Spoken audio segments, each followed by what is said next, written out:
প্রতি মাসেই কোনো না কোনো আমল রয়েছে নির্ধারিত, যা আমল করার মাধ্যমে মানুষ আল্লাহ তাবারক ওয়া তাআলার আরও নৈকট্যতম বান্দা হয়ে যায়, অর্থাৎ আল্লাহ তাআলার আরও নিকটবর্তী বান্দা হয়ে যান। যত নফল ইবাদত বেশি করে আল্লাহ তাআলা ওই বান্দার প্রতি আরও দয়ার দৃষ্টি বেশি দেন। রবিউস সানির ব্যাপারে আসছে নিজাম ভাই কিতাবের মধ্যে। রবিউস সানির 15 তারিখের রাত এবং শেষ রাত, এই দুইটি রাতের ব্যাপারে আসছে।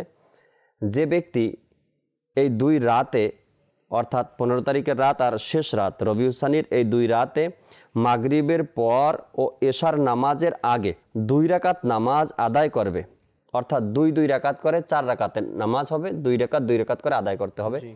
যে ব্যক্তি এভাবে করে 4 রাকাত নামাজ আদায় করবে, আল্লাহ তাবারক ওয়া তাআলা ওই ব্যক্তির মনের সকল নেক ও জায়েজ দোয়াকে কবুল করে নেবেন।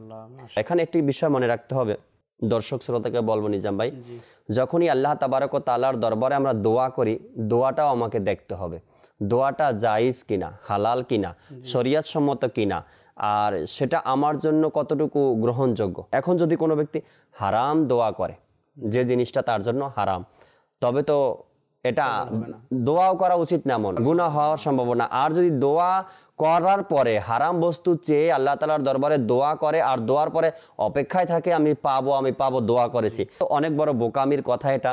যখনই আমরা দোয়া করি তো হালাল দোয়া, ইসলামের শরীয়তের হুকুম যে রয়েছে, হুকুমের মধ্য থেকে দোয়া করতে হবে।